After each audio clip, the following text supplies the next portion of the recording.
Morning. Please down. Vice President Jojo Binay, Speaker Sunny Belmonte, Mr. Haruhiko Kuroda, President of the ADB, Secretary Cesar Purisima, Governor Amando Tetanco Jr., the Banco Central, Excellencies and members of the Diplomatic Corps, other members of the Cabinet present, ADB governors, delegates and participants of the 45th Annual Meeting of the ADB Board of Governors, fellow workers in government, honored guests, ladies and gentlemen, really a very pleasant good morning. In 2009, as my countrymen began calling on me to seek the presidency, I found myself facing a dilemma. On one hand, I knew the problems of the nation were very grave indeed. On the other hand, I knew that I could not turn my back on the chance to do my part to solve all these problems. I answered the clamor of my people. We rolled up our sleeves to start work and clean house, thinking that I had a reasonable grasp of the problems I had inherited. But none of us could have imagined how deeply eroded the foundations of government had become in the 9.5 years of my predecessor's administration.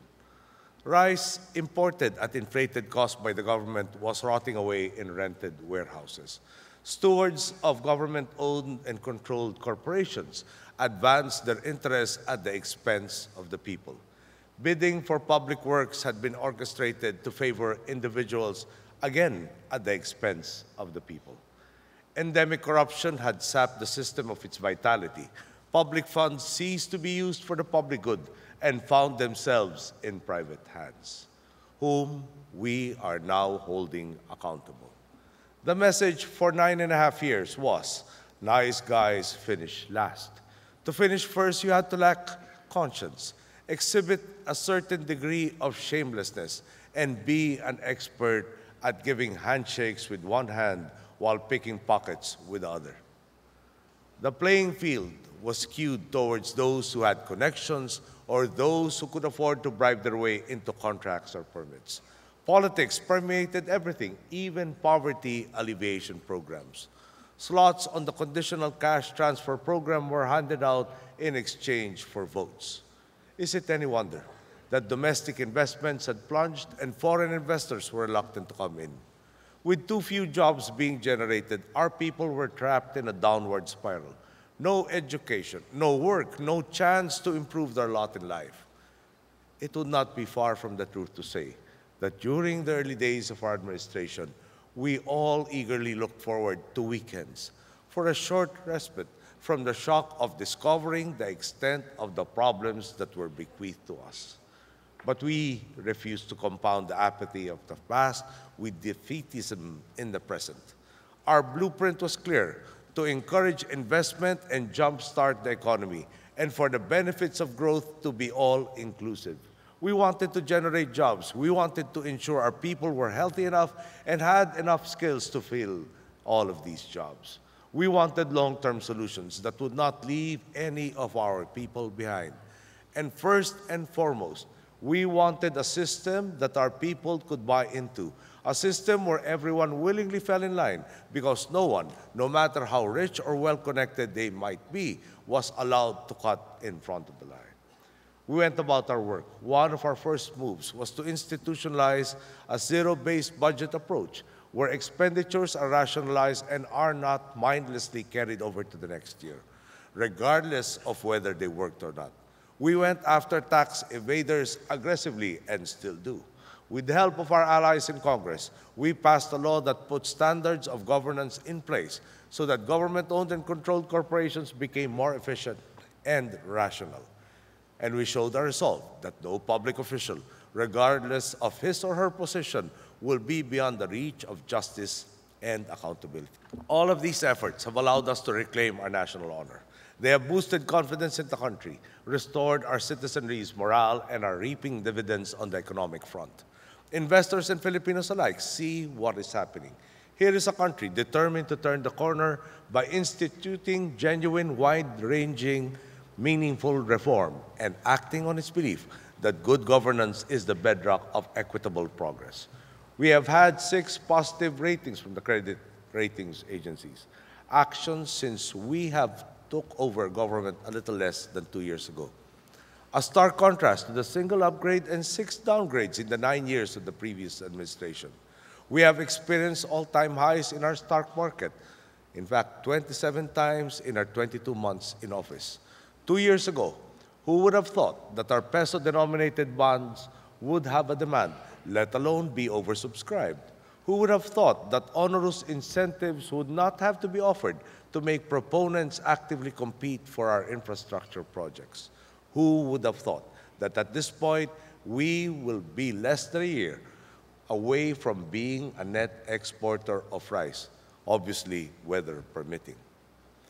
As can be seen from our experience, weeding out corruption allows for a more fertile economic landscape, one that not only brings investors in, but also allows the real work of governance to impact the greatest number of our people. Enforcing strict adherence to public bidding rules has allowed our Department of Public Works and Highways to save 6.14 billion pesos from our 2011 budget. Now that the leaks have been plugged, we can go about our business knowing that our taxpayers' hard-earned money indeed goes to projects that will benefit them. As of April 15 of this year, the DPWH has bidded out 92% of the 2,139 projects for the year. Of these, 95% have actually been given notices to proceed. In fact, 403 have already been completed, with the rest either ongoing or about to begin construction. Another example, now that the targeting system for our social welfare programs has been insulated from political considerations, we are confident that the more than 3 million households in our conditional cash transfer program are actually the neediest families and not merely the best connected. Now we know that we are actually sponsoring 5.2 million of our poorest families through our PhilHealth program, our National Health Insurance Program.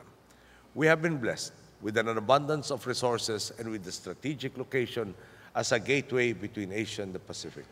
But our greatest resource has always been our people, who have constantly shined given the right environment. In any industry, in almost any corner of the earth, you will see a Filipino working hard and earning praises from his or her employers. Our people have always been our greatest competitive advantage, and our efforts are focused on investing in them. We are making sure that opportunity, wealth, and power are distributed equitably among our citizenry. This is the key to ensuring that growth is sustained. Equal opportunities breed social and political stability, which acts as a safeguard against disruptions on the road to progress. We have seen in recent years how the opposite is a real danger that governments must address. We have seen formerly stable economies rocked by unrest because a small elite reaped the benefits of growth, while the rest of the population was left with little means to pay their mortgages or finance their children's educations. For growth to be meaningful, it has to be inclusive. It is with this principle in mind that we have allocated unprecedented sums to alleviate extreme poverty and are concentrating on providing more opportunities for employment. We have identified 3 sectors that will have the most impact on inclusive growth. Agriculture has experienced a 51.3% increase in its budget this year.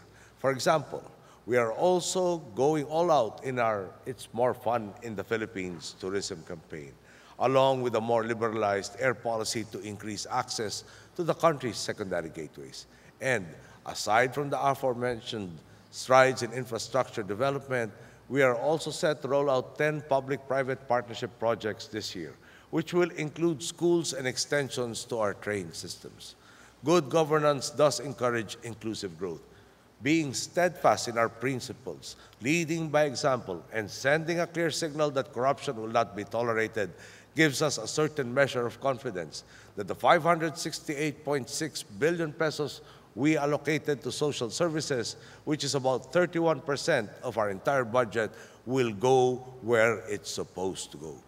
Transparency, accountability, and prudent spending also create fiscal space for social and infrastructure investments. This discipline has allowed us to channel resources to investments in our people. The budget we inherited in 2010 allocated, for example, 175 billion pesos to basic education. It now has a budget of 238.8 billion pesos, a 36.5% jump after 2 consecutive years of budget increases. Our budget for health also increased by 48.5% over 2 years, up to 43.5 billion pesos from 29.3 billion in 2010. The government's conditional cash transfer program experienced an almost fourfold increase over the past 2 years, from 10 billion pesos in 2010, catering to about 800,000 families, to 39.4 billion pesos for over 3 million families. All of these we were able to do without raising taxes. These are amounts that have been generously augmented by those who share a vision of an equitably progressive Philippines. The Asian Development Bank's overseas official development assistance to the Philippines amounts to $761.97 million. This includes $643.85 million to projects concerning social protection and support, agrarian reform, rural infrastructure enhancement, credit for better health care, and irrigation in the southern Philippines. You have helped out in our public-private partnership program, in our efforts to reform the justice system, and our energy-efficient electric tricycle project. We are getting to where we want to be faster because of your assistance.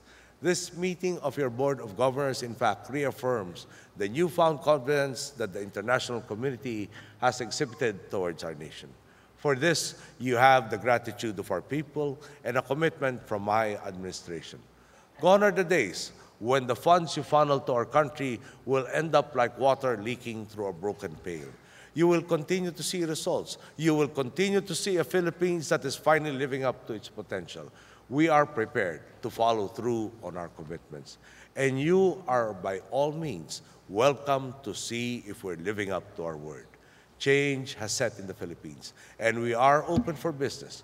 It began with the people granting us the trust and opportunity to re-establish a government that truly puts them front and center.